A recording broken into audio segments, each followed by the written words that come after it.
Welcome to We Like D&D, the show where we talk about our favorite hobby, D&D and TTRPGs in variety show style segments. I'm Kelly from the YouTube channel Power Word Spill, and I'm joined by one of my best friends and D-Inspirations, Alec. Alec, do you want to roll for introduction? Sure do, bud. That's a 14. Is it? It's a cocked nat 20. Well, I'm more knowledgeable on how to do a 14 introduction, so we're just gonna say it's a 14.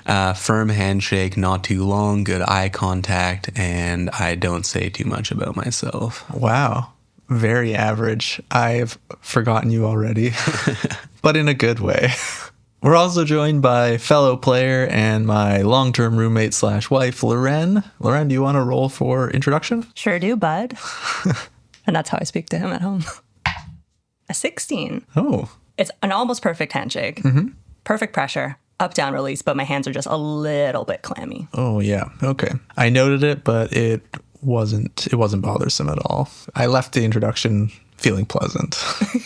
Our first segment is Show and Tell. In Show and Tell, we each bring in something that piques our interest from the TTRPG world. Could be a module, could be a system, could even be a concept. Whatever it is, it's something that we're interested in, and we wanted to share with the class. Who would like to go first? Who wants to go first? I want to tell you guys about a Kickstarter I found. The Kickstarter is over now, but they pre-made the module, so it's available by the time this comes out. It will be available. It's called The Monstrous Menagerie 2, Hordes and Heroes. Are you familiar with it? Yeah. Oh, okay. Awesome. It's part of a advanced level 5th edition is what they call the rule set, basically extended rule set for 5th edition. But this is specifically their monster manual thing, second monster manual. And it introduces a bunch of new monsters in a couple of different ways, which I thought were really interesting and different. One, it has monsters that level up. So you can start with low-level monsters, and if it's a recurring villain in your campaign, they have mechanics for leveling them up so that they can come back and be, face your party at a higher level with gaining new abilities and stuff, which I thought was really cool. Very obviously, cool. With the modular magic items that I made, I like things that level up. The other thing that they introduce is behemoths, they call them. They're like massive monsters that are designed to be a soul monster for you to fight. And they have them for different tiers. Their lowest level one is a CR1 actually, but it's basically a big monster, not just with a lot of hit points, but they also have secondary objectives, like things that you can attack specifically on them to affect them in different ways. So it kind of builds in combat with secondary objectives. This is not in any way affiliated. I just saw it and I think it's really cool and I'm going to back it. And because the PDF is already coming out, there's no waiting time either, which is nice. But at the higher level ones, you can climb on them. They have mechanics for that. You can attack different parts of them. It just it seems like monsters, but they have incorporated a lot of other combat objectives. So you guys will, I'm sure, see that soon in our campaign. Cool. I love that idea of having like climbable monsters and different points you can attack. I think that one thing that we often try to do in D&D is make it more cinematic. Yeah. But there is so much to be said for a good video game boss battle. Totally. Yes, absolutely. And that is definitely some inspiration that they took from it as well. There's different phases to the fights as well. So maybe you'll, defeat one phase of the monster and then it'll transform, have some new abilities, go into the second phase. And cool. Yeah, I think it is some video game inspiration, but I think that's really cool. 2 health bars. Yeah, exactly. 2 health bars. And the monster stat blocks that they have on there available for free are really cool. I leafed through them as well. The last piece they also include is monster tactics. So they actually, especially for the higher level monsters, like the Lich they have in here, they have an Arch Lich, and they literally go through step by step. First, the Arch Lich does this, and then they try and do this with these spells. And so that's super handy for a high level monster trying to run that as a DM, where maybe if you don't have any other ideas, you can just fall back on their strategy and tactics, and it tells you how to run it in combat.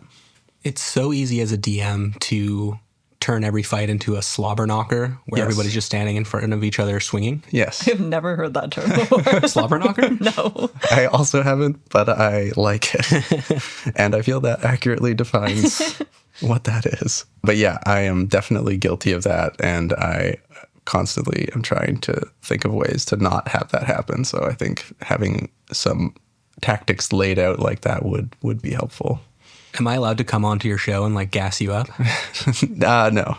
Oh, too bad. No compliments. You've been doing a really good job of that. Thank you very much. So yeah, I'm very intrigued by this Monstrous Menagerie 2, Hordes and Heroes. I bought it, so I'm excited to bring it into our campaign. What do you guys have to bring to show and tell? So what I brought is also a book. Oh. It's an anthology of adventures inspired by Miyazaki films. Oh. But the book is called Eyes Unclouded. Kelly and I were talking about running some sort of like cozy D&D campaign next. Because like, we're getting into winter and like cozy D&D is kind of fun. Yeah. And so I was looking up like some cozy adventures that maybe I could run potentially. Ooh. Yeah. Thank you, guys. I appreciate that.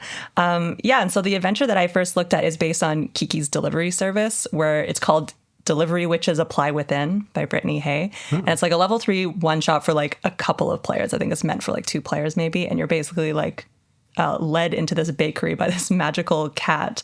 And you have to prove yourself worthy of being like a delivery witch by completing a series of like activities and like deliveries and stuff. That's very fun. Yeah, so they're all kind of based on Studio Ghibli films. And I just thought that's very cozy and cute and directly applies to my interests. Yeah. D&D and Miyazaki films. And they are they, from the sounds of it, sounds like maybe non-combat focused? Probably, or maybe just like very slight encounters. I didn't want too many spoilers in case I didn't end up running this. But I think I probably will, because they seem, again, like little one shots that are just meant to be done in like ideally one session. But for us, I know that never really happens. Yeah. Just like little adventures where I guess you're like maybe dealing with like an evil witch or like some kind of monster, but probably mostly non-combat encounters. Okay. Very cool.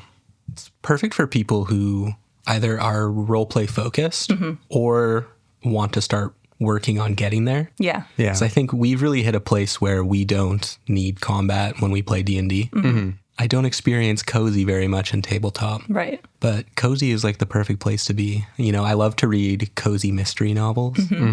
I love this. Yeah. I think that would be really fun to draw inspiration on. Yeah. Lauren and I were talking about, I was thinking about trying to maybe run a cozy campaign in order, in the sense of kind of taking inspiration from something like Animal Crossing and Stardew Valley, like kind of in that realm, in which below level, you're kind of in a little fantasy town and you're dealing with little problems. And, maybe there are some also come up with some mechanics for romancing or something like that. But most of it is still using the mechanics, but using them for smaller stakes problems and fighting, in Stardew, like when you go down into the mines and you fight the skeletons, they're like, you're not trying to like decide, you don't feel bad about killing some skeletons because they're just reanimated skeletons. It's not like you're trying to deal with moral stuff. It's all very light and the characters would be quirky and things like that. So anyways, I think that would be great to take inspiration from that kind of thing. Yeah, I'm very excited about it. I don't know if it's available like a hard copy, like a physical copy. It might just be a PDF, but either way, I am very interested. I haven't bought it yet,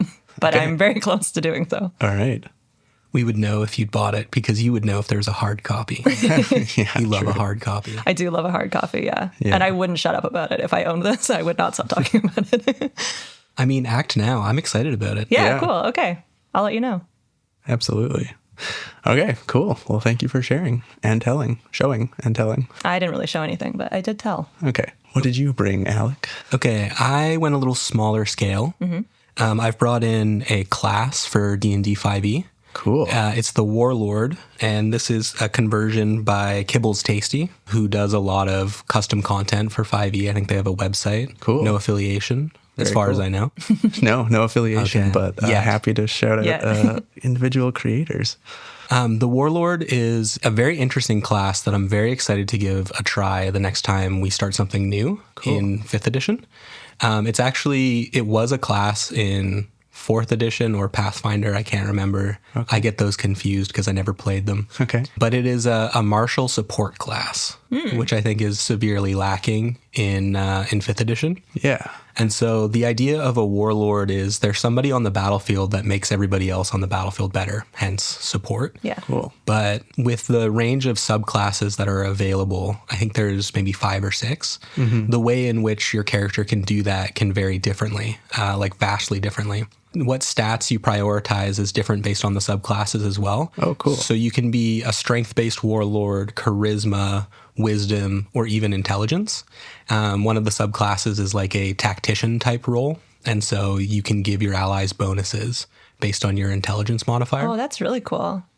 Yeah, and it uses a system kind of similar to the superiority die for fighters. Okay, for Battle Masters. Yeah, for Battle Master fighters. You get a pool of dice called leadership dice. Oh.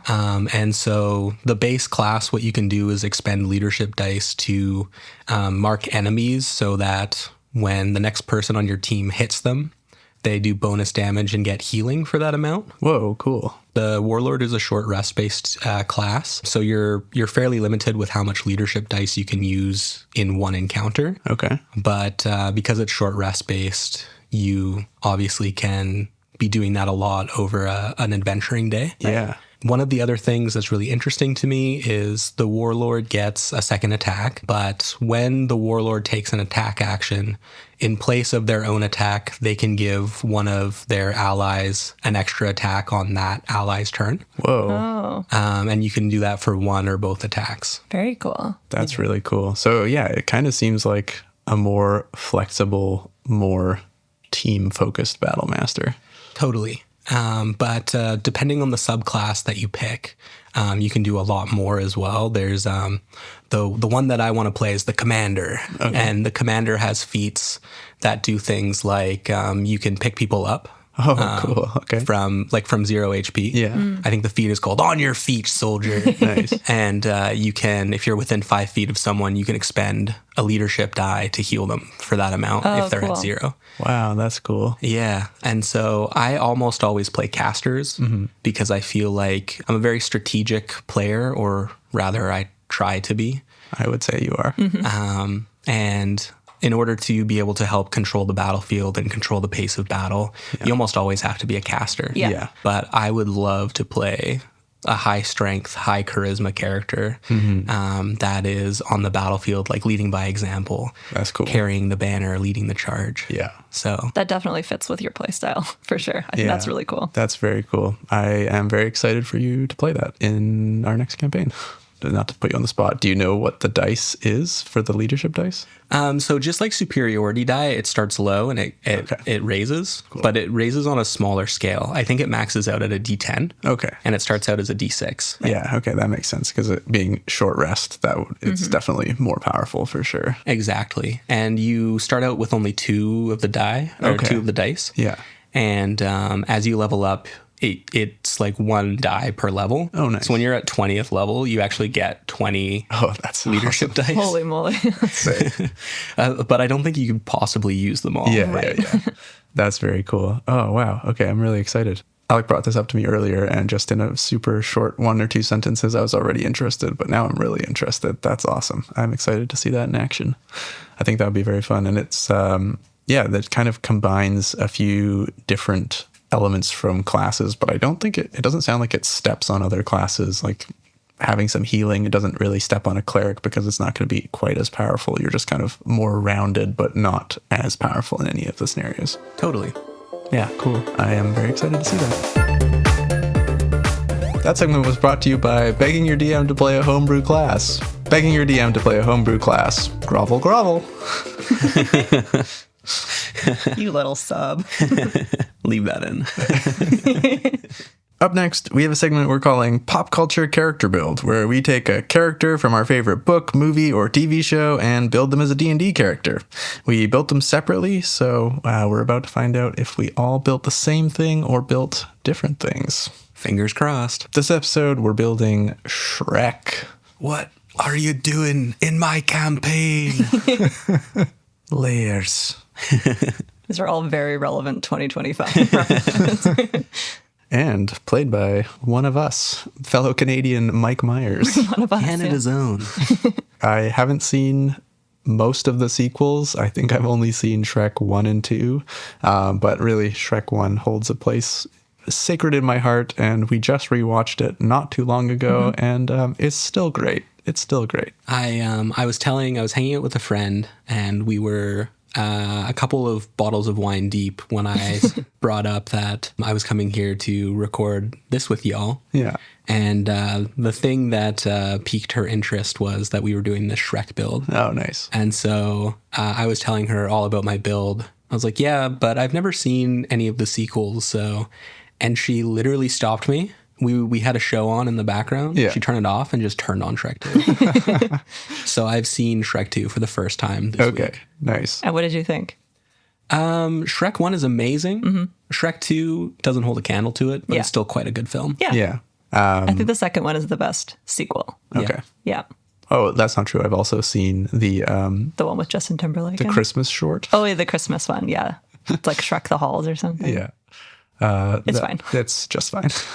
Okay, who's going first? Are we going to roll for it? I kind of want to go last. Okay. I'm going to start it off then. Okay, so we built level 5 Shrek 5e characters. We didn't fully build a character sheet, but we just kind of took the highlights and classes and features and feats and things that we would take. So I built a Monk 3 Fighter 2 level 5 multiclass. I was really waffling between Monk and Fighter because Shrek is obviously very dexterity based. Just watching him fight, he's, especially in Shrek 1 and especially in the dragon escape scene, he's jumping around off of chandeliers and sliding down things. And then in the fight where he's taking on all the soldiers, he's also using improvised weapons and all kinds of stuff like that. So Monk 3, I would take the Drunken Master, Way of the Drunken Master Monk subclass. You get proficiency in performance, and Shrek is definitely performative.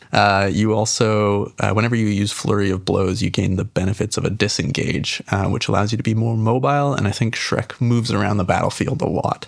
Yes, he does. And then also having the general monk abilities of mobility would be very helpful. And then I'd take 2 dips into Fighter to get Action Surge and Second Wind, and also take the unarmed fighting style from Tasha's, which gives you a D8 for unarmed strikes. And with the monk ability, you can use your dex with unarmed strikes. So you can be a dexed base character, but have D8 for unarmed strikes, which I think is pretty sweet. And then I would also take, this is assuming we'd have the homebrew rule of taking a feat at level 1. So at level 1, I'd take the Tavern Brawler feat to gain proficiency in acrobatics, boost my dexterity, and then also gain proficiency with improvised weapons, because he likes to jump around and do that. And then at 4th level, I'd take the Skill Expert feat to boost charisma, maybe gain proficiency in athletics, and then also get expertise in persuasion. So then, because again, Shrek is pretty charisma based, and having expertise in persuasion, I think, would suit him well. And then my stats, I'd stack them up. Dexterity first, then constitution, then strength, then charisma, then wisdom, then intelligence. And that's my Shrek build. Very interesting. Some similarities to mine, but also very different. Okay, so I also took the Tavern Brawler feat, but I made him a Path of the Berserker Barbarian instead, because I was reading through all of the subclasses and I read the bit from Path of the Berserker that was thrill in the chaos of battle, heedless of your own health or well-being, which kind of felt like a very Shrek-like sentence, especially like the part, I think they're fighting Robin Hood and the Merry Men and he gets like an arrow in the butt and like doesn't notice. So that felt appropriate to me. Definitely. Because we only built level 5, there's like some things that were further along that path, which is why I didn't want a multi-class. But so like for level 6, you can't be charmed or frightened while you're raging, which felt like a Shrek kind of thing. Yep. And then at level 10, you can use your action to frighten someone with your menacing presence, which also feels like something that he would do. Definitely. I took Tavern Brawler for the improvised weapons and the like rough and tumble kind of vibe, thinking about the fight where in Duloc, I think, where they're like all of those knights were gathering for the battle. Some of you may die. Yes, but the sacrifice I'm willing to make. I made him proficient in intimidation and survival, just because he lives in a swamp and he does a lot of like survival based things, I think, in like building his property. Yep. All those slugs he foraged. Exactly, yes. And because of that, I made his high stat, if we were going by standard array, I would make his high stat Constitution. Again, I don't build things for strategy. I build them based on vibes. Yeah, high stat Constitution, just because he's eating rats, he's eating like snakes and things that I think Constitution is very important for that. And I made his dump stat Charisma, just because I don't think he has any immediate interactions with people that are positive. I think everybody's initial reaction to him, because he tries to put off this like scary, I think purposefully off-putting vibe, because he doesn't like social interaction. I made his dump stat Charisma. So I would go Constitution, then Strength, then Dex, then Wisdom, Intelligence, Charisma. Interesting. Yeah, I think I was also very heavily considering Barbarian. I really do see him as a charisma character, though, just because he does. You're right, though, that they are the initial interactions are negative, but I almost feel like that's his like social tactic. But I don't know that he's doing it on purpose, like fully, though. I think he has a force of personality that is really strong. The original Shrek novel really emphasized how ugly he was, even more so than the movies. I didn't actually know it was based on a book. I learned that recently. Oh, wow. I have a podcast recommendation for you later. Okay. But so I think that you could easily argue in either direction about him being charisma as a dump stat or charisma even as a main stat. Yeah. Depending on your perspective on how the charisma ability works. Totally. Yeah. I like your build a lot. I think it's kind of funny sometimes to play a really low charisma character. Yes, for sure. Just because it leads to a lot of laughs. Yeah. Sometimes. And also what you said about not building for optimization. I mean, if you're playing Shrek, you're probably building a vibes character. Probably. Well, you could name him something else and no one would know. Yeah, if you didn't make him green. For sure. Speaking of making him green. Okay. Did you guys say what races? No, I didn't pick a race. I didn't pick a race either. I didn't know. I couldn't quite find one that perfectly fit. So I was thinking of just like reskinning like variant human or something and then taking the feat at level 1. Awesome. I did pick a race. Yeah, go for it. He's a green dragonborn. Oh. Love it. Because they have a breath weapon. Oh. His skin is green, and the breath weapon for green dragons is poison. I love that. That's great. The breath weapon gets better. Okay. But I have no multi-class. Shrek is a druid. Oh, okay. That's fun. All right. The druid subclass is Circle of the Land. Okay. And the biome that I've chosen is Swamp. Yeah. Which is an option in Classic 5e, but not in the new. I started making the character in D&D 24, but then I went back. I was like, no, you got to be Circle of Land Swamp. Okay. Which, no explanation there. I think you all know. So with that, I have taken some spells for vibes. Not building a optimized character either. Yep. Cantrips control flames. Yep. He's snuffing out torches. He's making candles. Primal savagery, so that gives your unarmed attacks like a better die. Oh, nice. As a cantrip. Make a melee spell attack against a creature within 5 feet of you. On a hit, the target takes 1d10 acid damage. Cool. Take an animal friendship. Yeah. And speak with animals. Yep. I took earth tremor. I feel like That's cool. yeah. And stinking cloud. Oh, yeah. That's a druid spell. Yeah. The only other highlight I have is I took the feat Dragon Fear. It is a Dragonborn only feat, and it's very similar to your inspiration for your Rage as a Barbarian. You increase your Strength, Con, or Charisma score, and you can use your breath weapon to roar, forcing each creature of your choice that can see or hear you to make a wisdom saving throw or become frightened for 1 minute. Oh, that's perfect. That's so awesome. I love that. I was really hesitant to go after any magic casters because I felt Shrek is like super anti-magic, but the subclass and class and spells that you've chosen are so fitting that they don't have to be classically magic. They absolutely encapsulate a lot of the things that he does. That's awesome. And I statted myself a little differently than you guys as well. I did main stat strength because I think that he is very mobile, but I think he's more athletic than acrobatic. Yeah. So strength. I also did wisdom and charisma as the secondary stats. I think his force of personality awards some charisma points. And I think that the wisdom score, well, it's Druid's main spell casting. Yeah. stat, but I also think that Shrek knows what he wants and he knows what he has to do to get it. Okay, And I yeah. think that's wisdom. Yeah. I have him as 10 intelligence, and I actually made dexterity a dumb stat. Okay. Interesting. I am so stoked that we all built such different characters because when Lauren initially pitched it to me, I thought we might all build very similar characters, and we didn't at all, which I think is really cool. I was worried about it too. I was like, is everybody going to do swamp? Yeah. Oh, man. So, well, 3 Shrek builds that are all awesome. Yeah. So if you're looking to play Shrek in your next campaign, you have 3 options. So I think the conclusion to this is that you can have a full party of Shreks and you can be a balanced party. Perfect. Yeah. Let's do that. Next campaign? Yeah, next campaign. 3 Shreks. All Shrek. Oops, all Shrek. I mean, the call to action is already built in. Yeah. Yeah. I mean, the campaign writes itself. How do we pitch our friends on this? I actually don't think we have to pitch very hard at all. I don't think so. I think it's done. That segment was brought to you by Swamp Jacuzzis, the perfect addition to any marsh-side home, now offering free local delivery if you promise not to ask what's in them. Swamp Jacuzzis, we've got the best brown in town. Oh, gross. And now it's time for a little Q&A. In this segment, we answer your burning questions and hopefully give you a little bit of advice. If you've got a question that you'd like answered, you can join us over on Patreon, where we do callouts for questions and post a bonus episode every month with extra show and tell items, pop culture adventures to go with our character builds, more Q&As, and tales from our table. If you're interested in that, you can check it out at patreon.com/powerwordspill. Now on to the questions.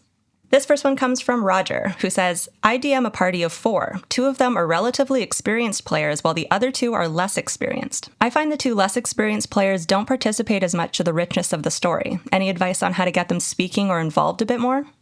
Okay.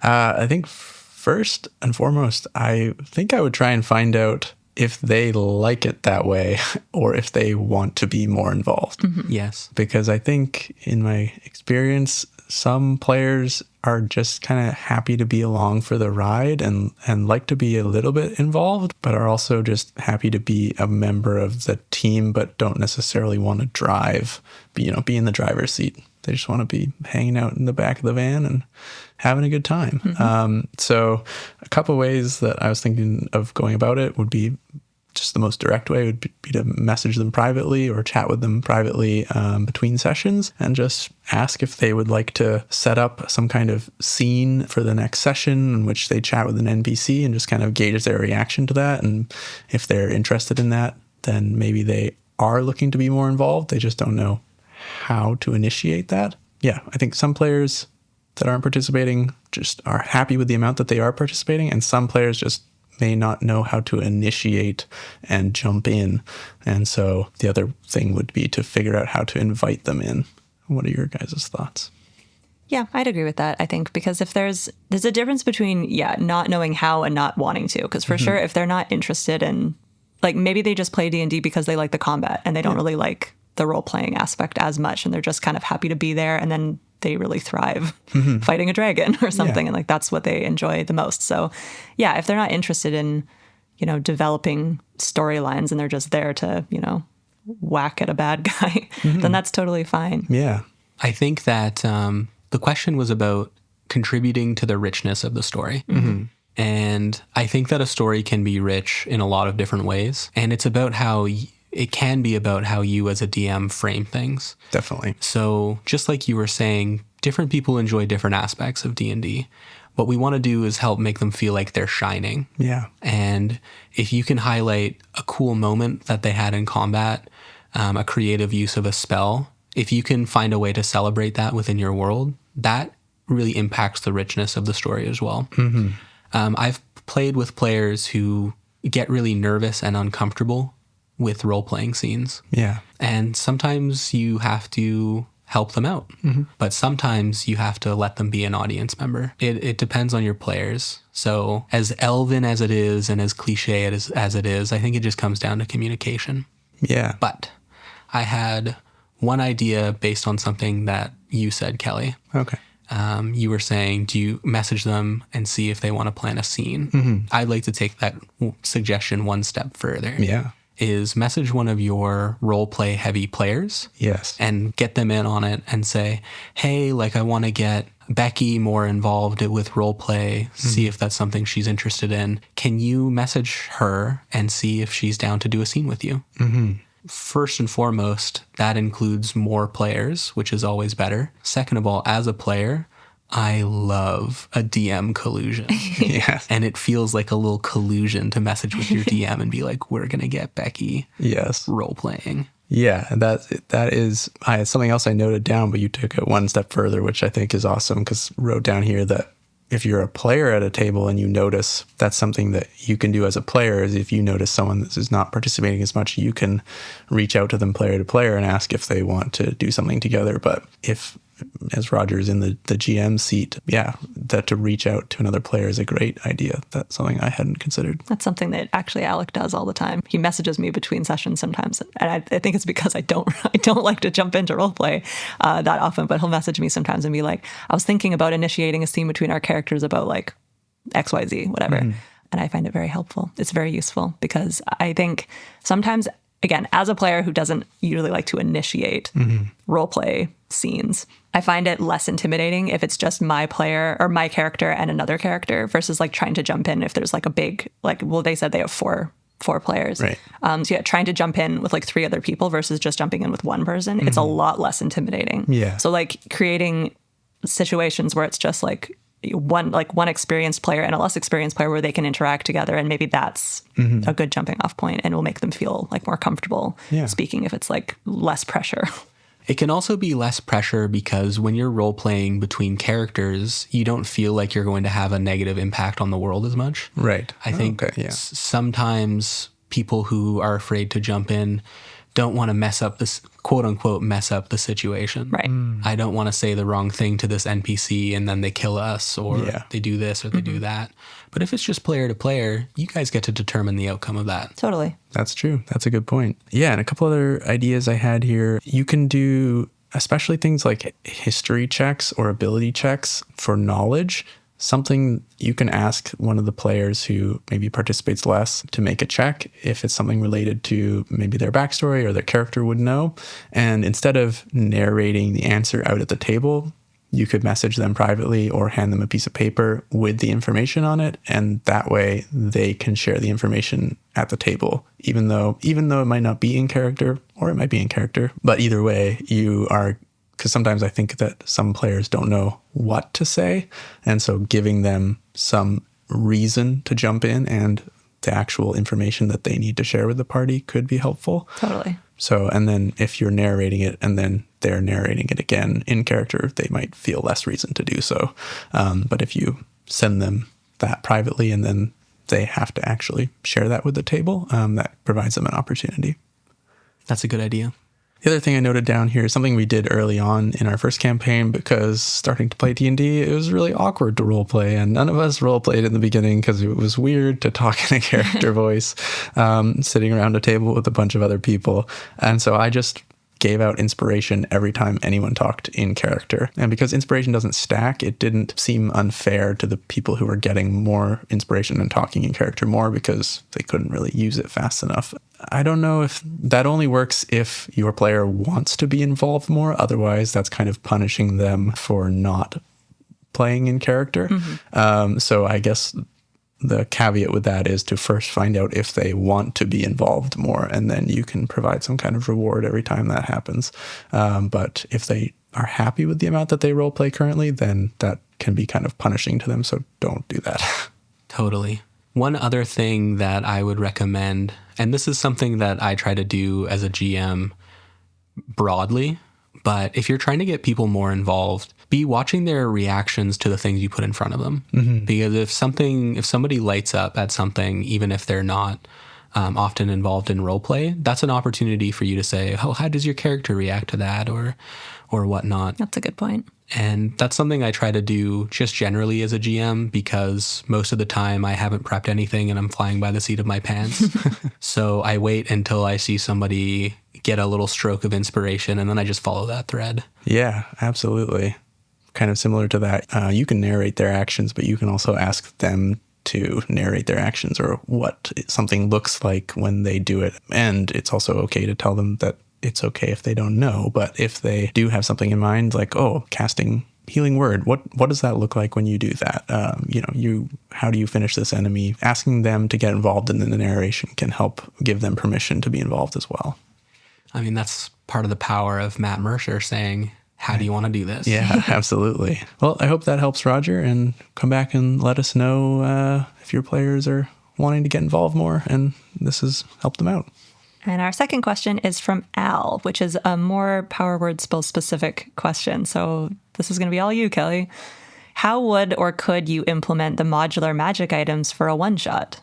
So the modular magic items are some magic items that I made for my D&D group, and then I put them out on the Power Word Spill Patreon. Basically, they are magic items that you can level up the abilities as you get stronger, and you can also swap out abilities between battles to make the item a bit more modular. And the idea was to give my players an item that could stay with them as through the level ups and could remain significant to them without becoming underpowered as they went up. So there are 3 slots on them, and each slot has a level 1, 2, and 3 ability, or level 1, 2, and 3 versions of that ability. And there are also more abilities that you can slot in. So there are 2 abilities for slot 1, ability A or B, and same down for slot 2 and 3. I hope that makes sense. But if you're interested, you can check them out on the Patreon, or I made a video about it, so you can go and check that out as well. For a one-shot, I think the biggest thing would be to limit the number of abilities and options you're giving to your players, because there's such a limited amount of time in a one-shot that you don't want to overwhelm them with too many options. Yeah. So for a lower tier one-shot, like level 1 to 5, I would just give 1 level 1 ability to them, let them pick 1 level 1 ability, and then put that in the weapon. And then after a first combat, allow them to either choose to level up that ability or pick 1 additional slot of ability. So then they get 2 different abilities. I think that would provide a nice balance of giving your players some options, getting a taste of the level up, but without overwhelming them with too many different options and not having enough time to use them all. And then it would also allow those items to be replayable. You could use it across multiple one-shots, and your players could choose different abilities each time. Yeah, that makes a lot of sense. And then for higher level one-shots, like above level 5, I'd start them with 2 level 1 abilities. And above level 10, I'd start them with 2 level 2 abilities. And then above level 15, I'd start them with 3 level 2 abilities. If you guys have any additional thoughts on those? I didn't know. I have a modular magic item. My character has one, but because of the way it's set up, you have to crit to be able to activate it the first, and I haven't done that yet. So I haven't been able to use any of my magic abilities yet. So I think that would probably be important to not maybe have that be the catalyst. Start your players attuned to the item already. Yes. And that's true. Maybe I should change that, and you guys can just attune to them, because we're coming to the end of the campaign. I know, and I haven't been able to use any magic because I don't crit with my dagger. Yeah. Kelly gave my character one of the modular magic items, and I was pleased as punch, and then immediately gave it away to an NPC as part of a big deal. Yeah, it was. But he can't use it. Yeah, it's very funny because the NPC is not a wizard, so he can't actually use it. So that is going to come back later. But we're going to meet up with him again. So. Yeah. So maybe he'll give it back to you. Yeah, you gave me a broken pistol. One thing that I would do to implement these into a one-shot is run a one-shot that can turn into something more. Yeah, definitely. I feel like that is one of 2 goals of a one-shot anyways. Yeah, campaign starter. Yeah. To trap people into playing more D&D with you. Yeah. But I also, for like a one-shot, I also wouldn't worry about it too much. Yeah, there's no like overpower consequences for sure. I mean, if your players are like they just want a ton of options and they don't get overwhelmed with choice, then heck, just give them the full thing and let them level it up however they want. They might be overwhelmed and not actually get to use very many of the options, so trickle them out in order to give some more replayability. I guess that's just the difference. If you're playing with people who are less experienced, then they would get overwhelmed. But if you're playing with a bunch of people who have played before and they're just like, yeah, give me everything, then that's fine. Yeah, true. Definitely. I think that the one thing that we didn't explicitly say, but I think is kind of implied in the advice here is have it be part of the character creation process. Yes, definitely. Definitely let your players know up top, and they let them build their characters with that in mind, for sure. That's definitely good advice. I hope that helped out. That segment was brought to you by Colluding with Your DM. Colluding with your DM. Now that you're in private messages, who knows what'll happen? Ooh, salacious. Spill it. Spill it, girl. Our final segment is a little game of our own devising called 2 DMs, 1 Player. In 2 DMs, 1 Player, Kelly and I take turns, 60 seconds at a time, DMing for Loren. There's a little twist, though. Before each game, we roll on a roll table for a secret word, and while we're DMing, we have to try to get Loren to say that word. If she says the word, we get a point. But if one of us says any part of that secret word while we're DMing, there's consequences. Whoever has the most points at the end of 3 rounds wins. And I'm going to take my headphones off so I cannot hear what the secret word is. Okay. Loren is taking off her headphones. That is a 4. Okay. The word is mailbox. That is going to be a challenge. We're going to bring Loren back. Oh, those are really good noise-canceling headphones. Listening to Blackpink and I couldn't hear the thing. Wow. Okay. Let's see who's going to go first. High roll goes first or low roll goes first? High roll. I got a 6. You son of a gun. 15.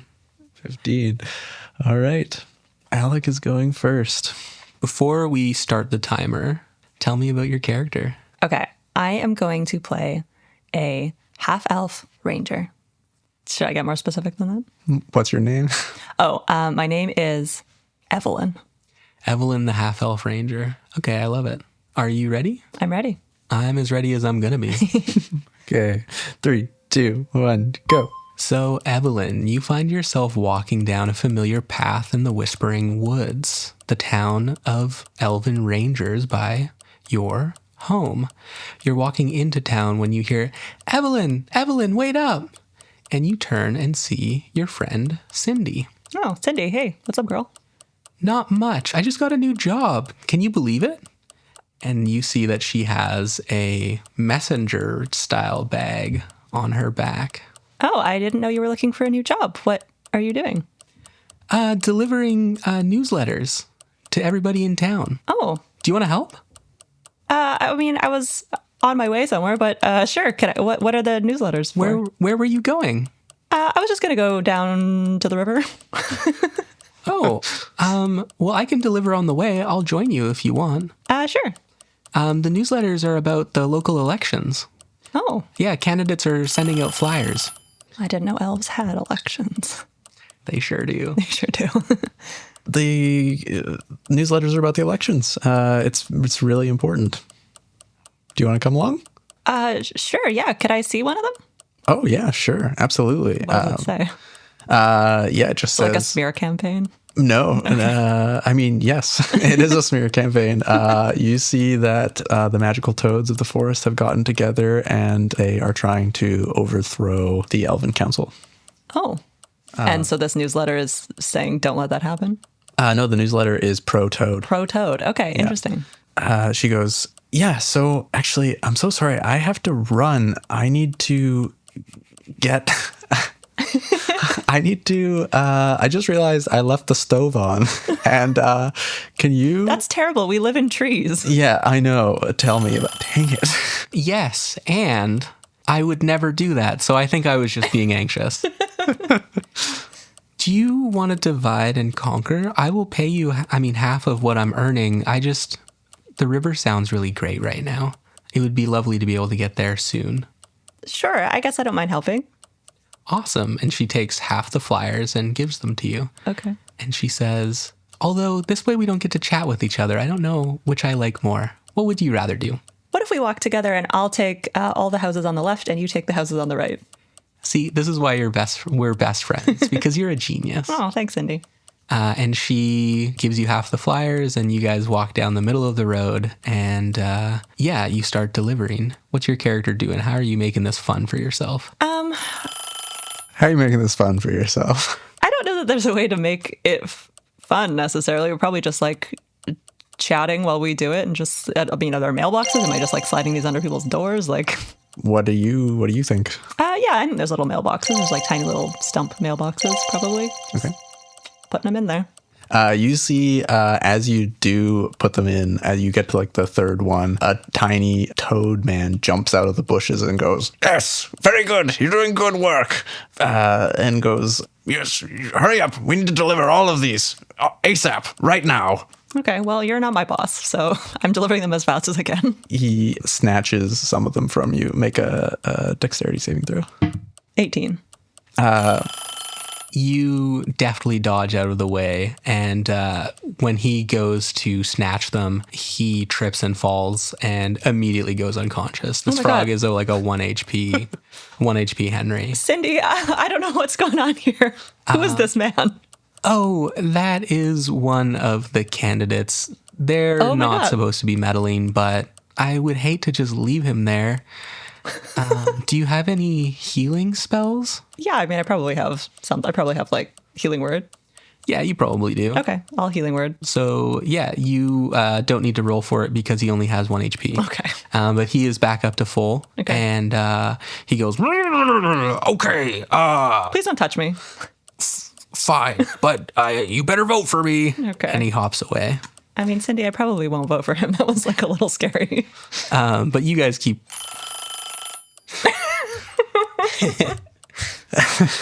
He runs away and go ahead and make me a perception check. 20. Ooh, nat 20. Oh, you like so stealthily, but you catch over your shoulder as you're watching the toad run away. You catch one of the Elven Council members sneak out from behind a bush and pull one of the letters out and tear it up and walk away. Whoa, drama. And I mean, do you tell Cindy, or do you just carry on? yeah, I guess I'll tell her. Hey, Cindy, there's somebody following us and pulling these out of mailboxes. Is that something we could be concerned about? God, yes. Oh my God, we need to make sure people get these. Can you go back and redo any that were tampered with? Yeah, I guess so. I mean, I really wanted to go to the river. I guess I'll go back to the mailbox and put Thank you one so in. much. You are really helping me out a lot. We'll go to the river later, I promise. What's the word mailbox? Yes. I feel really bad because Alex set it up perfectly, and then I just snagged all the points. You know what? I just wanted the player to have a good time, and I think that you might have enjoyed yourself. That was a Lauren. good, yeah. So I feel as though I won as well, Yeah. even though you got all of the mailboxes. You teed it up so perfectly, and just as Lauren was about to say the word mailbox, the timer went off. And then I just got the points. But I had fun. Okay. How was that for you? I enjoyed that. Yeah, how was that for you? That was great, yeah. Cindy was a little manipulative, I suppose. But Loren, why are you smoking a cigarette? that segment was brought to you by your local Mail Deliverers Guild. Your local Mail Deliverers Guild, keeping your boxes stuffed since the year 482. Nice. Wow, so much spam. Or is it? That's another word for it. And that's our show. If you'd like to contribute a word to the word list for 2DM's One Player, you can leave a review on iTunes or Spotify with a word suggestion in it before April 13th. Then we'll include it in our special 2DM's One Player game in the May episode, where we'll be rolling entirely on a table of word suggestions from you. We'll also be shouting out everyone who left a review and what their suggested word was at the end of that episode.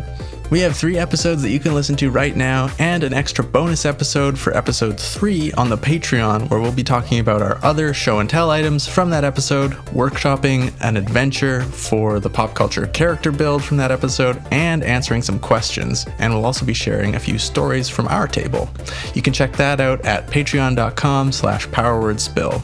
Going forward, there will be a new episode releasing on the first Monday of every month, plus a bonus episode on the Patreon. Thank you so much for listening. I appreciate you. I appreciate you more.